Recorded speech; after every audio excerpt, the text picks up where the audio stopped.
everybody. Welcome back to the Show and Tell Show. It's another week of us getting together with Penetanguishene Centennial Museum, Nicole and Jan. And here's me and Genevieve waving at you from Huronia Museum. Well, I'm in beautiful downtown Springwater because we've got some flooding situations, but that's a whole separate topic.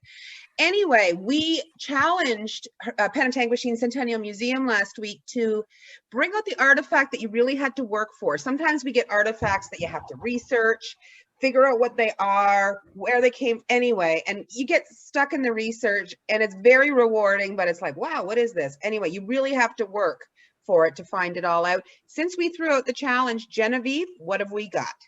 Okay, I have to say that part of the wonderful thing about working in a museum today is the use of the internet. There's so much available online now, so much information, so many people collect things, and anyway, it's just wonderful. So that is how I was able to identify this artifact here. It might be difficult to see. It's a plastic and it's got CKMP written at the top now. It's in the shape of an old broadcast microphone, but not knowing anything about old broadcast microphones, I thought maybe that's what it was. But anyway, not even close. What it is, it's a promotional item, and it's a single channel radio. So anyone in the community, a business person in the community would purchase an advertisement on CKMP, and they would put this on the counter, I guess, in the store, and you've got the knob on the top here to turn it on, and it only receives the one channel, so it only got CKMP, and it would play CKMP all day long in the store. But apparently these were really, really popular in the 1960s, and you'd find them especially throughout the United States, where there were a lot of smaller, I guess, AM stations. So this is the mic radio. Really interesting piece. I had no idea what it was, and I'm really grateful to the collectors online who found this. Yeah, that's really. So there you go. Yes, I must say that trying to do research for artifacts back in, when I first started in curatorial studies was a lot harder because everything wasn't on the internet as much as it is now. And we also don't have these like listservs where different museum curators can sort of share artifacts as well and ask people what they think of them. So that has really greatly improved accessioning in museums. And as a curator, you're responsible for this massive breadth of knowledge. I mean, there's no possible way I could know everything about World War II military badges and carpenter's planes and coopering tools and defining different types of artwork. So there's just so much available out there, and it makes it a lot easier for you to create, appropriate terminologies. So it's really wonderful. Yeah, I'm sure like the search history of museum people is baffling. Oh. Like if I disappeared and, authorities had to come in and look at my search history and they'd, to see what was she up to? Where might she have gone? They'd be baffled by the things that we look up when we work in a museum. Yeah. Yes. Yeah. We lost Jan. Where did she go? Yeah, Jan's going to come and take over here. She's had technical difficulties, so I'll just leave so she can go here. Oh, okay. Hi, Jan. Oh, hello. I'm back in some shape or form. Okay. Yeah, I froze up again. I think this has happened to me a few times when we've been doing this. Yeah. Yeah. Anyway, are you wanting me to share now? We do. We need to see what you have. What did you have to work for, Jan? Show us. Okay, so we decided to rely on our good old Charles Beck character and go back much earlier than your CKMP little radio. So we've gone back to the time when Charles Beck first had his, he had a lumber mill, like a planing mill that produced lath and lumber. So discovering that produced a lot of waste material, like short pieces that couldn't be used for anything else, his very entrepreneurial eye went towards building a tub and pail factory. So what we have here, and he built that in town here. I don't know if you can see, it's really hard. It's embossed. Yeah, I can see. Can you see it's embossed? Yeah.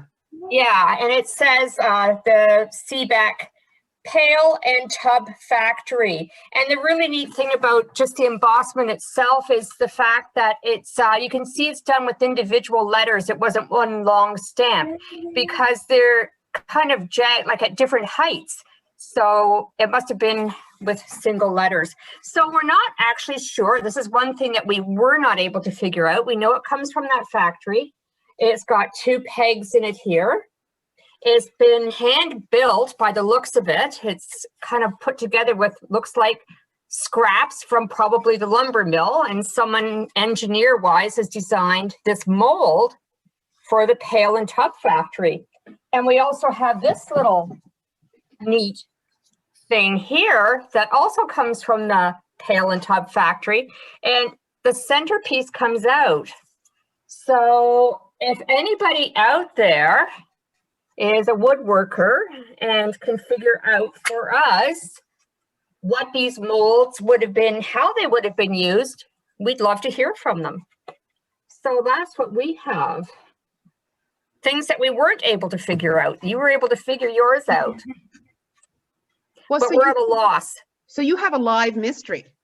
We have a live mystery, and That's we'd really love help solving it. And you can tell both items were handmade. So someone's engineered this. Yeah. And they've whacked it together with a bunch of nails. So yeah, it's handmade. So yeah, it makes it difficult for us to know. And there's even some spec drawings here as to where they were going to put these pieces in pencil. So, and they're both embossed with the Pail Company logo. Wow. How long was that? There you go. How long was that Pail Company operational? Do you know? Did they do a lot? They did a lot. In fact, they couldn't keep up with the demand and eventually built 2 more factories in Toronto. So I'm not sure what date they. Well, it was in the 1950s. Wow. Our curator is telling me that they were in operation. So that's more than 100 years. So Yeah. well, yeah. That's impressive. Wow. Wow. I wonder if, I'm just trying to help solve the mystery. Did they file any patents, or were there patents, or I don't know. That would take a lot more research on.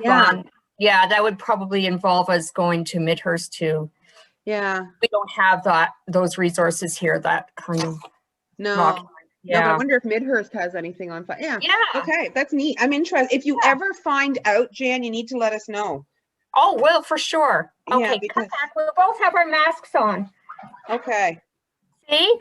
Oh, look at you. There we are. Put up a chair. Yeah. So what's our challenge next week? It's your turn to challenge us. Okay, Nicole's going to give you the challenge. Here she comes. This is a little disjointed, but such as COVID times, right? I know. Yeah. So as of right now, the Olympics are going to be starting next week that we know of. Maybe they won't. I'm not sure. We can't predict the future. But we just thought that would be a good topic for artifacts. Anything that has to do with maybe a local Olympian or a local athlete, that would be great for next week. Okay, I'm once again, I have something in my head, but we know from last week's challenge how well I know the collection. So I'll chat with Genevieve. Yeah, and we will figure something out because I think we have some stuff. So I'm excited. That's good. And we're still willing and ready to accept that Coca-Cola cake whenever you find the recipe. I know. I got to get back into the cookbooks and find it. I know. I saw it. There's only so many pages you can turn. Always the promises. I know. I'm going to have to drop off some baked goods sometime. Okay. Okay. All right. We'll see you all next week on the Show and Tell Show. Bye, everybody. Bye. Bye.